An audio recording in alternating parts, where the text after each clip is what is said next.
What's up, everybody? My name is Erin, and welcome to the Mad Maker Studio, and welcome back to Lamplight City. Last time we wrapped up our third case. We are now entering our fourth. We made our wife very upset, and we're crashing at Miss Constant Upton's apartment, it's been over a week. I don't know how she's putting up with us, but let's click around and then we'll get started on the actual investigation. Yeah, at least you won't have to worry about starving while you're staying here. Not a very inspiring piece. Hell, I could probably paint it better. It looks pretty similar to the one in your bedroom. I like the color of this one better, though. Should have listened to your mother. You should have practiced. Therein lies Upton's boudoir. As a matter of respect, the less said the better, I think. Some fool in a hat. I never understood the appeal of silhouette portraits. A lady silhouette. Pretty sure it just means the artist wasn't talented enough to draw her for real. We did that in preschool. Looks like that umbrella's gotten some good use. It was quite the rainstorm we had yesterday. What a handsome couple. Judging by the uncanny resemblance, I'd say these are Upton's parents.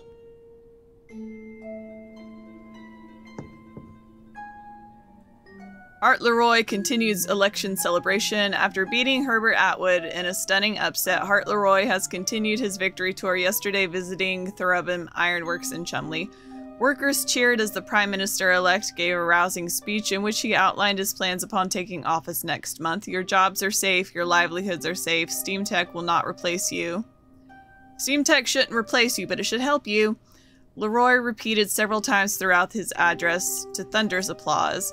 Leroy defeated Atwood in a stunning landslide with over 73% of the vote. Most voters cited his stance on preserving jobs and shunning steam technology as the deciding factor. Leroy's first order of business will be resuming construction on the Gascoigne-Chumley Bridge, creating several jobs.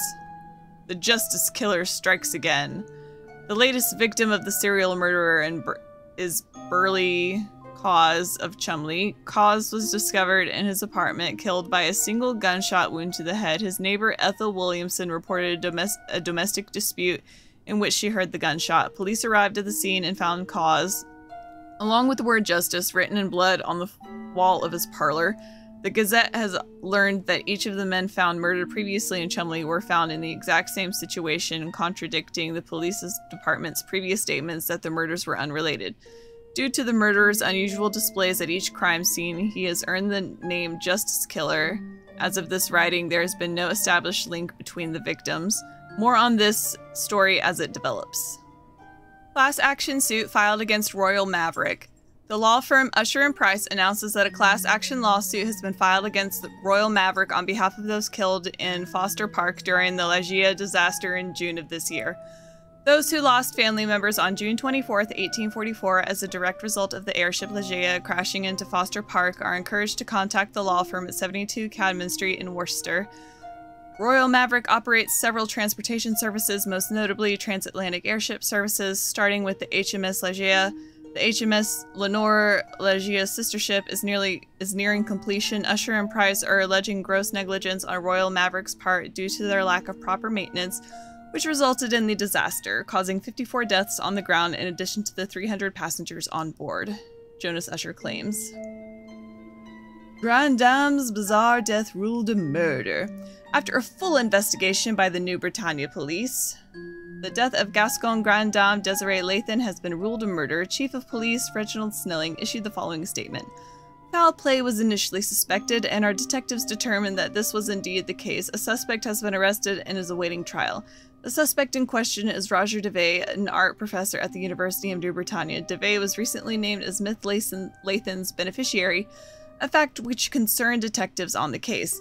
Devey allegedly left rags soaked in linseed oil underneath Lathan's bed. After several days, the oil caught fire, burning Miss Lathan alive as she slept, according to Snelling. The scene was intended to appear accidental, but thanks to the brilliant work of our finest detectives, the sordid truth was revealed. So our current case is the good man. Ronan L'Espaye was found murdered in a part of town he never went to in clothes that weren't his. Was he leading a double life? So we need to investigate the murder site. We've got a photo which we cannot look at, but he is a young, unremarkable looking man. No suspects, no documents. Let's roll.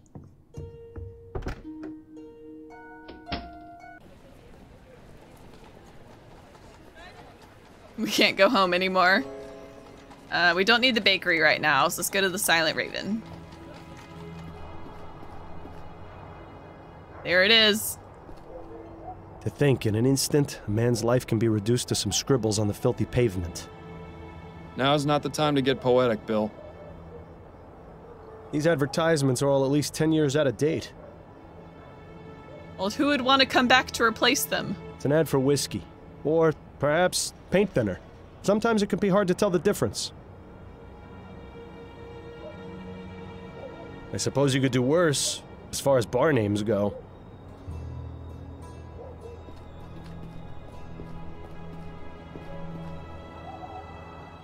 My, this grog shop looks pretty rough, even by chum standards. Best keep a low profile while you're in here, Miles. Don't tell anyone I'm a cop. Former cop, anyway. Doesn't look like cleaning up is high on the list of priorities around here. Can I go back to the Angel?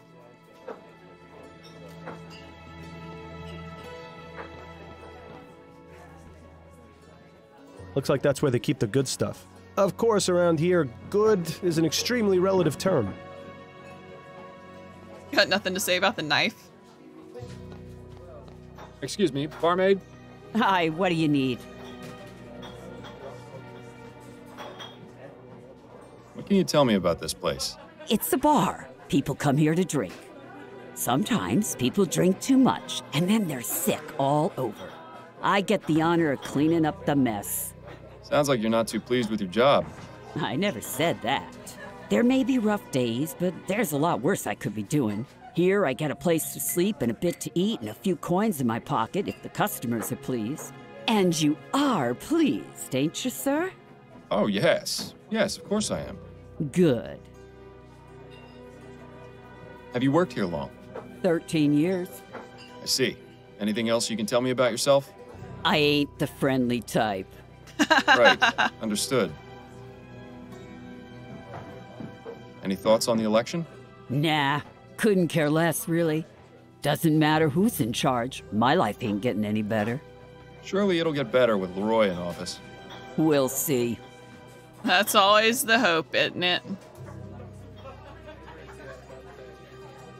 Where might I find the landlord?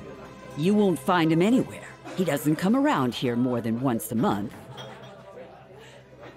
Were you working on election night? Pal, I'm here most every night. So that's a yes, then? Christ on a cracker, you ain't too bright, are ya? Yes, I was here on election night. There's no need to be rude about it, madam. This woman has gremlin energy, and I'm here for it. You know a man named Ronan L'Espaye? Nah, never heard of him. He was killed here 4 nights ago. The man in this ferrotype. Oh, that one. Well, I never saw him before that night, and I didn't talk to him. You with the police or something? No, not at all. I'm just trying to help his sister find out what happened.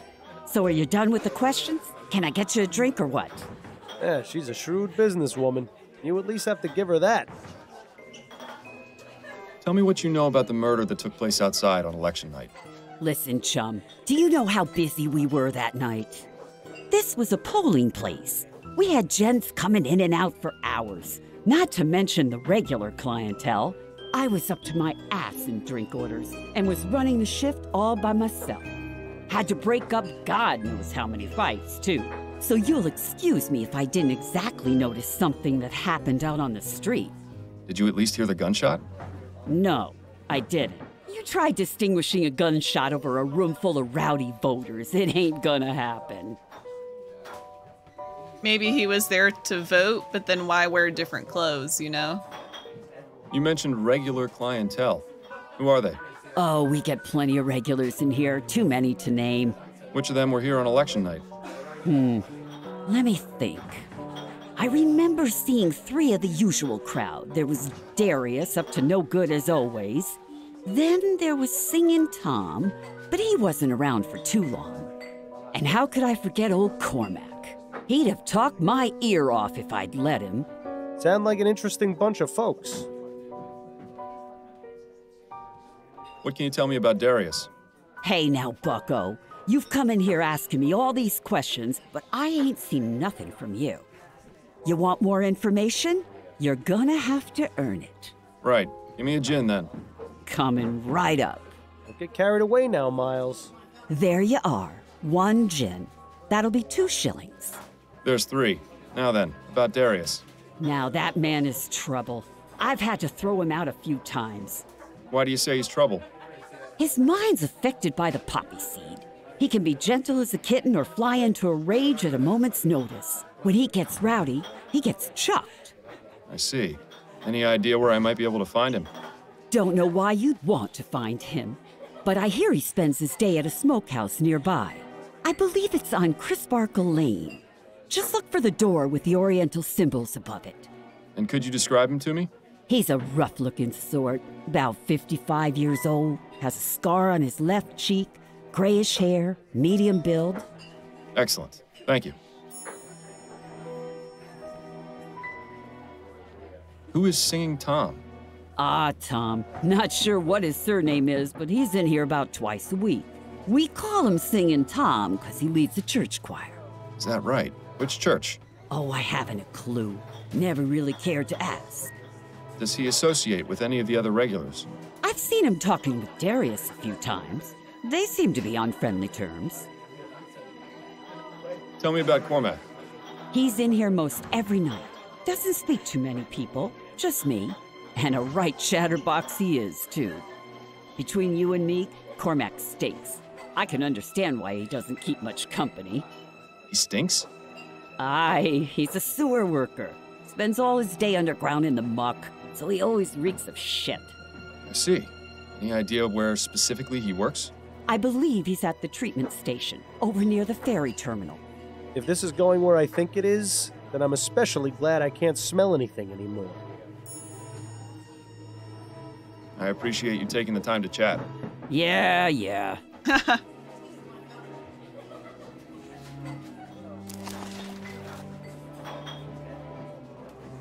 Alright, we gotta find some people. I don't know how much more we can investigate the murder site other than just looking at the chalk outline again. Oh, the broken bottles. What a mess.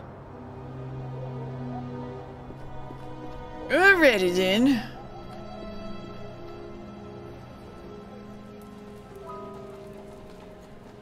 I guess we'll go to the opium den first, since it's closer. I wonder how many layers of advertisements you'd have to cut through before getting to the wall. Crisparkle Lane. Nothing crisp or sparkly about it. I can't make heads or tails of it, but I'll bet you 10 crowns it doesn't say welcome.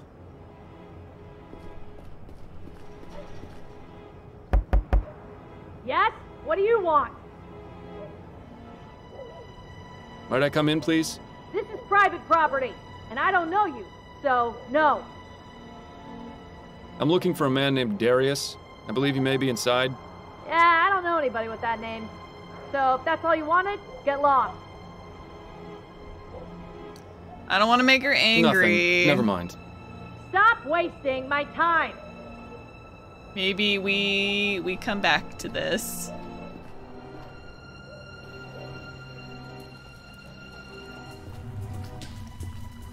So this is what it's come to, eh? Braving the stench of human waste in hopes of finding a lead? Just make sure you stay away from the edge. Handy to know where you are, but why would anyone actually travel around the city this way? Some sort of water treatment device would be my guess. For all I know, it could just be a fancy boiler for tea. While you could use a bath, I don't think this is the right place to take a dip. I hope those aren't full of what I think. Another mysterious machine. Who knew dealing with human waste involved so much technology? Another mysterious device. I was happier not knowing all this went on after I used the commode. Begging your pardon, sir. What? Who are you? What are you doing down here? My name's Miles Fordham, and I'm a private investigator. I'm looking for a sewer worker by the name of Cormac. We needn't look no further. But what is this about? I just have a few questions for you. All right. Cormac will answer them, but don't dally for too long. It can be dangerous down here for anyone who's not trained as Cormac is. Is it difficult being a sewer worker? Difficult? Nah, it's a dream. Especially since they introduced all these steam tech treatments and purification whatsits. The only thing Cormac's got to do is check the little dial never goes into the red on old Belinda. Belinda? Aye, the purifier. She's a real special lady who's made Cormac's life so much brighter. Cormac makes sure to thank her each and every day. Wonderful. We're talking to a lunatic. Wasn't so easy a few years ago. Back then it was tapping on pipes all day. Tapping on pipes? To make sure they was flowing fine and not blocked. Cormac would take his little hammer and tap, tap, tap on the pipes to make sure they was ringing fine. You can imagine what that was like. Tap, tap, tap. Ring, ring, ring. All day, up and down, over and over. The tapping stopped, but the ringing never left. Still hears it to this day, Cormac does. Do you have any opinions regarding the election? Cormac hears lots of things about Atwood, but he's the one what's got this new machinery put into the sewer system. There's still a job for Cormac, so all that talk about being replaced by machines is just talk, for now. But Leroy says he wants to give the workers their fair chance, so Cormac can't argue with that. What about you? I think Leroy will be a good prime minister. Bah, they's all the same in the end. One way or another. No point worrying, says old Cormac. Do you frequent a pub called the Silent Raven? Yes. The Raven is where Cormac goes to forget about the day's work. The barmaid, Nicole, she's a good sort. We likes talking about the ponies down at the track. Nicky loves her some racing. She gives Cormac drinks for cheap in exchange for odd jobs. Nice to have your own personal sewer man, I suppose. She's really the only one Cormac talks to. There's a few others Cormac sees often, but Cormac hasn't spoken with them. Cripes. This guy goes on and on, doesn't he? To be fair, you were warned. You know a man named Ronan L'Espaye? Cormac knows few men. People don't much like talking to a man who spends his days in the sewers. Can't really blame him for it. It's hard to get a stink off, so why bother even trying? You didn't answer my question, though. Do you know Ronan L'Espaye or not? Could you describe him? Cormac's got a better memory for faces than for names. I have his portrait. Here, have a look. Ah, yes. Cormac saw this fellow recently. On election night? That's right. He come into the bar, voted, went out. Looked drunk to Cormac, but then everyone at that place usually is. Do you know anything about the murder that took place outside the Silent Raven on election night? Murder? Ah, yes. The commotion out in the alleyway. That's right. Did you see or hear anything? It was a touch noisy that night, what with all the election stuff happening, but Cormac remembers the sound of the gun. One shot, and then shouting and hollering from the bar. A few people run outside to look at what happened, but Cormac just stayed in his seat and finished his whiskey. So you didn't see the man who was shot? Or who shot him? No, keeps to himself, Cormac does. Makes life easier that way. Could he be any more unhelpful? Actually, it's probably best not to find out. I'll let you return to your work. Be mindful on your way out.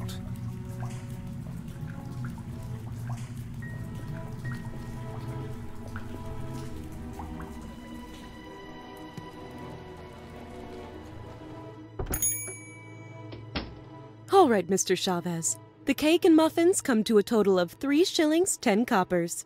There you are, Mrs. Morgan. And thank you again. Barbara is going to love this. My pleasure. Enjoy. Pardon me, sir.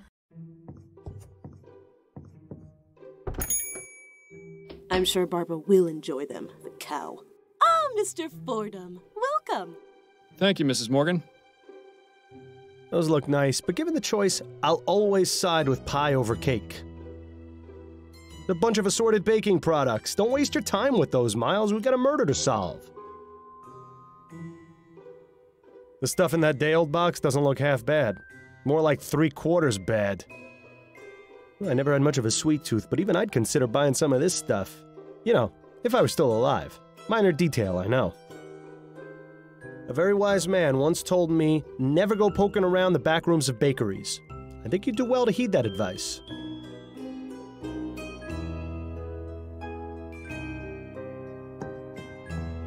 Have you got time for a few more questions, Mrs. Morgan? Yes, of course. What can you tell me about your brother? Ronan was the best brother anyone could have asked for. He took care of me after our parents died. Carriage accident. I was only 9 and he was 13. Ronan went out and found work and managed to support the both of us. He was just a child himself, but he kept us out of the gutter. Or worse, the workhouse. How did you hear of his death? Ronan comes by to visit me every day after he finishes work. When he didn't come for 2 days in a row, I got worried. I went to his apartment, but he wasn't there. So I made a report to the police. Yesterday, they contacted me and asked me to come to the mortuary. I'm terribly sorry for your loss, Mrs. Morgan. Thank you, Mr. Fordham. Please, find whoever did this to him. Ronan deserved so much better. What sort of life did Ronan lead? You know, just normal. He'd go to work, come visit me afterwards, and go home. He didn't have much of a social life. At least he never mentioned any friends to me. I always hoped Ronan would meet a nice girl to settle down with, but he was so shy, you know. Where did Ronan work? At the Grips Home Taxidermy Shop in Gascone. I always thought it was rather macabre work, but he enjoyed it. Bit lonely, though.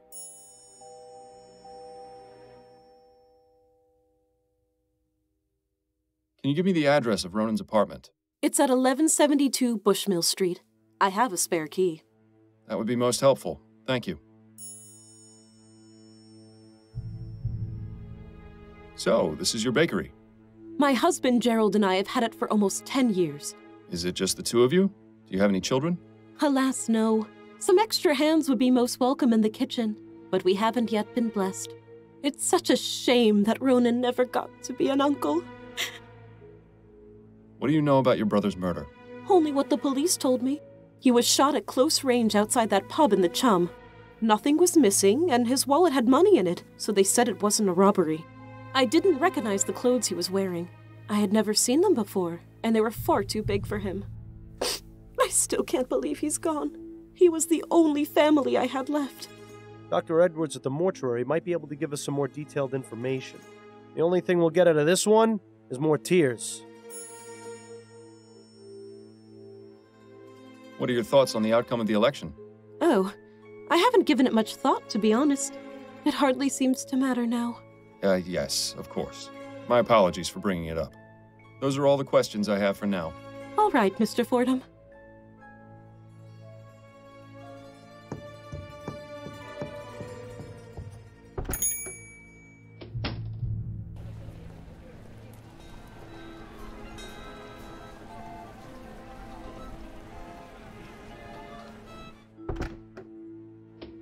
Hello, and welcome to the Gripsome Taxidermy Shop. Please let me know if I can be of service. I wonder how many people it took to bring down this brute. There's a small button on the base.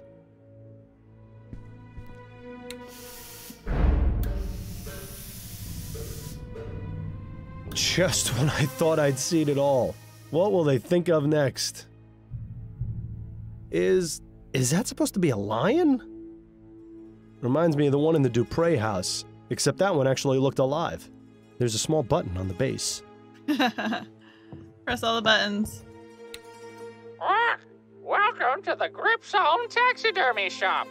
Please enjoy our displays and be sure to consider us for all your taxidermy needs. Just a reminder, we stuff animals only. Exotic dead fauna from every other continent. You never even need to leave Vespuccia. I thought owls were supposed to be wise. How'd this one let itself end up on display in a place like this? That leads into a room with even more dead things. It's such a shame we haven't the time to stick around and explore. I was wondering if you might answer some questions for me. Of course. What can I help you with?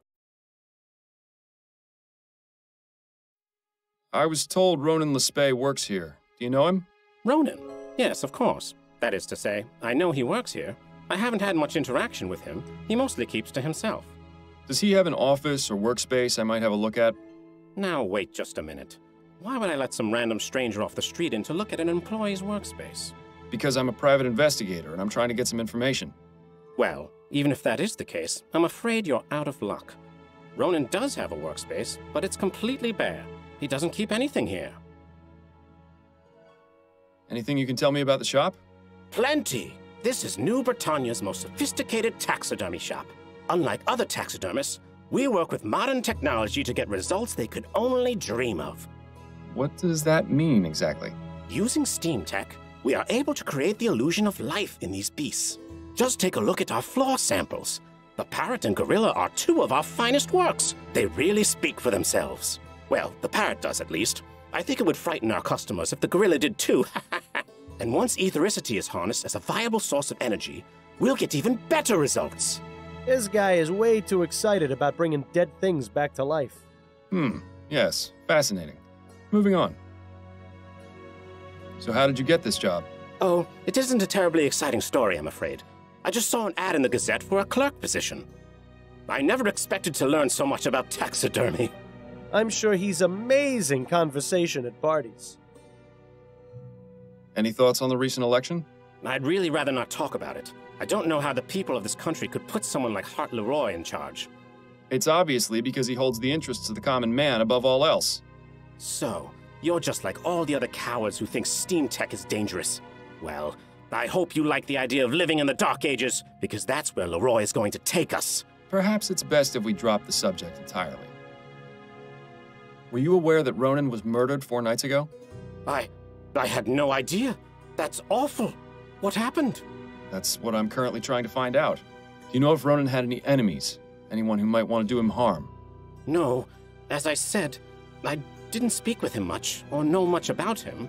But now that I think about it, I did notice a strange man waiting around outside the shop a few days ago. Tell me about this strange man you saw. At the time, I didn't think much of him, but the more I recall, the more I realize he was being very suspicious. What did he do? He just stood outside across the street, but he seemed to be focusing on the building. It was as though he was waiting for someone. Do you remember what this man looked like? I didn't get a very good look at him, but I do remember some things.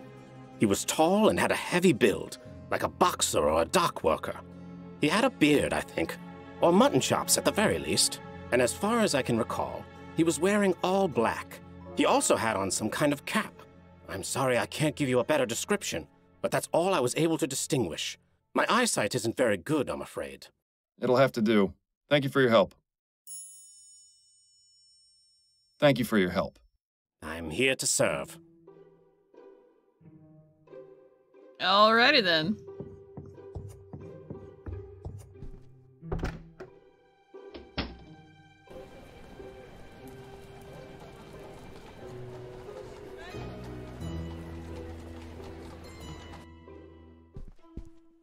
Quite the collection of exotic items in here. Ronan appears to be a seasoned world traveler. Or at least knows someone who is. Locked, naturally. Just looking at this painting is making me feel seasick. This one is scarier than the other masks. Wait a moment, I think I saw something shiny in the back of the mouth. This mask looks African. You should try it on. It'd be an improvement. Some kind of owl mask. The hair looks incredibly familiar. How about that? A perfect hiding place for a key. Indeed. Ronan's book collection mostly consists of cheap pulp adventure novels, but this top shelf looks interesting. Exotic fauna of Africa. Rhinoceros, elephant. I'm not going to read it. If you would like to pause. Australia.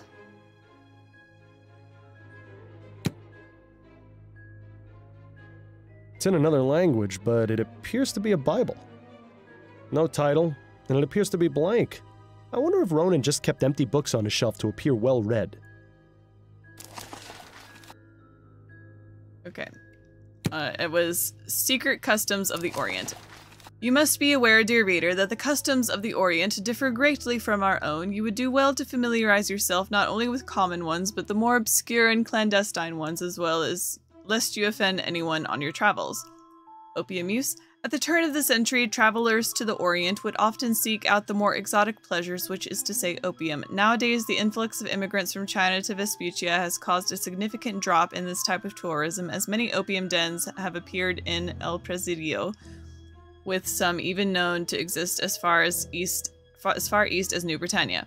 In any case, opium dens are open to all who seek to indulge, known colloquially as riding the dragon. The use of opium recreationally for relaxation or social activity is a common pastime. Baiju. If you are offered wine, make sure you understand what exactly it is you're about to drink. Chances are it might be baiju, a clear liquid usually distilled from the fermented sorghum, although other grains may be used. Southern China versions may employ glutinous rice, while northern Chinese varieties may use wheat, barley, millet, or even Job's tears instead of sorghum. The Jiku starter culture used in the production of baiju mash is usually made of pulverized wheat grains. As a foreigner, drinking baiju may be a shocking experience. It has been known to be used as a way of proving oneself in a group. This high concentration of alcohol is often too much for anyone not used to it. Exercise caution. The last thing you want is to end up face down in a back alley. Okay.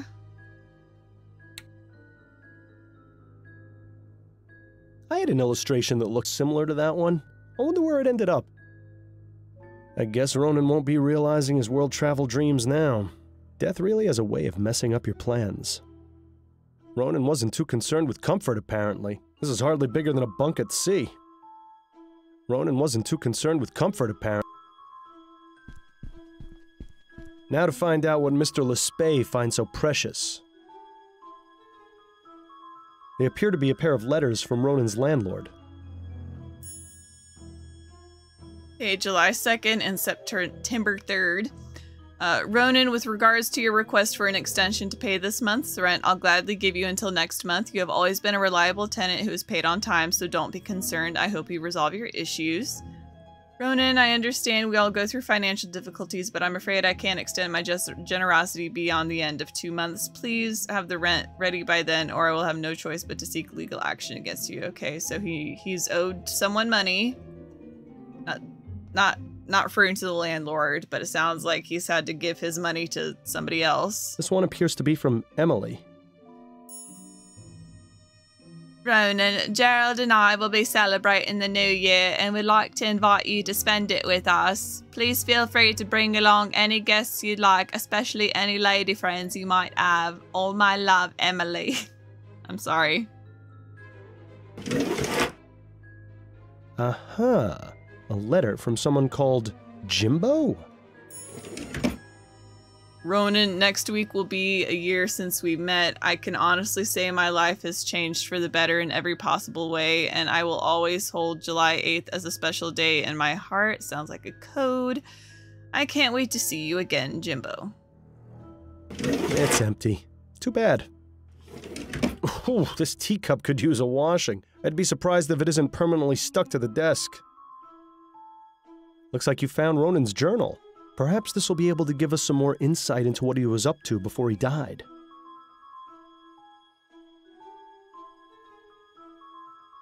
There are 2 entries, one from this year and one from last. So, start with last year's. July 8th, 1843. I've decided I need to get out more, so I'm going to a club in Gascon tonight. Stuffing animals has taken its toll, and I need to talk to someone who isn't Emily or my co-workers. Gerald told me about a place called the Crimson Cat. I'll try it, and if I don't enjoy myself, I'll just come home. Now for this year's entry. July 8th, 1844. Today is our 1-year anniversary. We're going to meet at the Cat again. I love him, but I wish he wasn't so attached to that place. Emily is so nosy, I worry that she might follow me and discover the truth about Jimbo. If we moved around, I wouldn't worry, but with him, it's always the Crimson Cat. I really shouldn't complain, though. What we have is something truly special. Well, it seems that our best hope of finding this Jimbo character is to visit the Crimson Cat. Let's see. October 21st, 1843. The air is growing cold, and is reminding me that I need to purchase a new pair of boots for the winter. I don't think this entry will be of much interest. November 9th, 1843. I have an uneasy feeling of dread today. Last night I had a frightening dream where fire rained from the sky and people were afflicted with an awful disease. I'm just going to focus on my work today. Perhaps the feeling will pass. How many random entries can we find? June 17th, 1843. Someone brought in a rare big-eared hopping mouse from Australia yesterday. Stuffing it was quite a challenge, as the organs were difficult to remove without damaging the body. I think I'd rather not read about Ronan's taxidermy process any further. February 24th, 1844. Jimbo has been at sea for nearly 2 months. These long periods away are the most difficult, but all the time seems to disappear when I see him again. My solace is that he will return with plenty of tales of adventure. I can hardly wait to hear them. All right, so they were lovers. A model of the SS Joondalup. Looks like a merchant vessel to me. Jimbo was a sailor.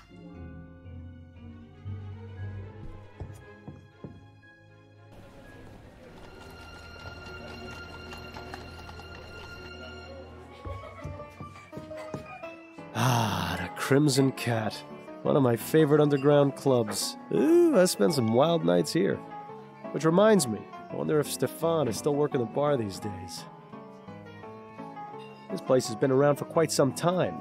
That well-dressed feline is Red, the official mascot. Looks like a view of Claremont Street with St. Denis Cathedral in the background. Call me old-fashioned, but I've always felt the piano should be played by an actual human. These automated ones just don't have any soul.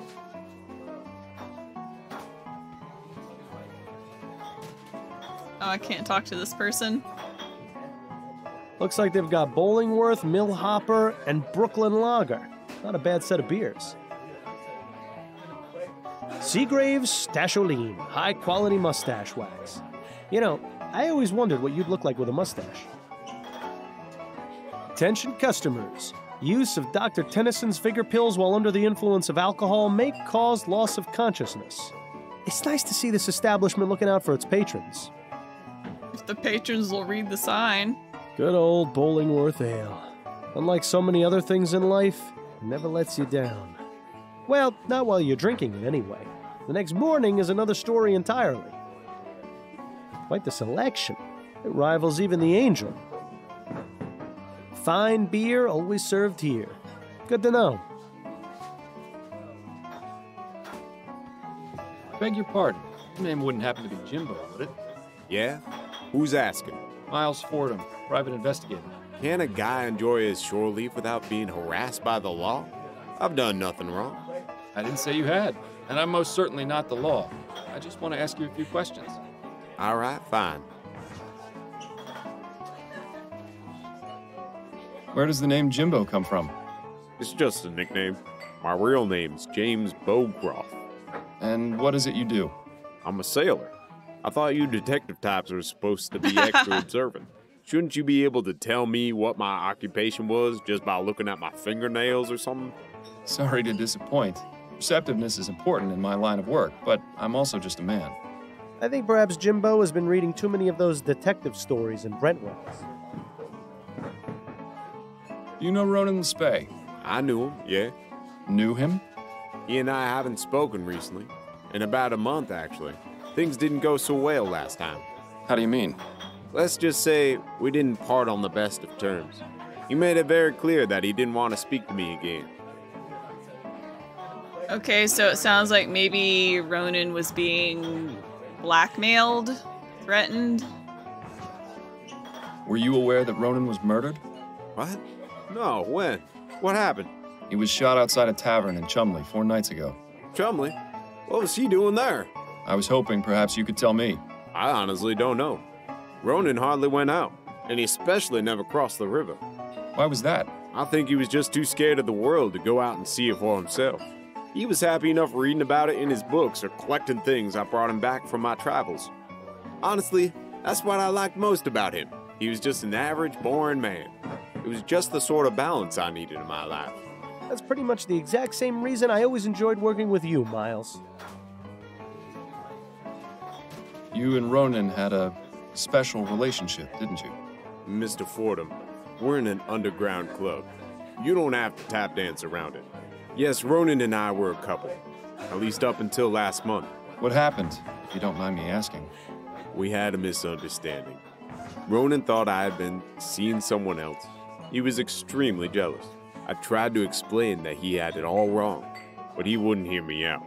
I was going to give him some time to cool off, but, well, that's not going to happen now, is it? If it's any consolation, I found a letter you wrote him, which he still kept in his desk. Damn. Thank you for telling me that. We're not going to ask anyone else about the election. Thank you for your time. You're welcome.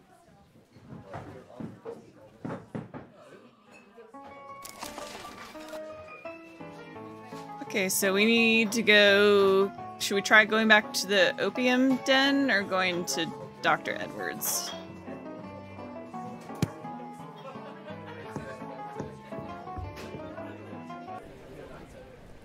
Or maybe we call it a day here. Yeah, that sounds pretty good. Well, that's going to wrap it up for this episode of Lamplight City. Thank you so much for joining me. Please leave a like, comment, and subscribe if you haven't already. And as always, I hope to see you next time. Bye!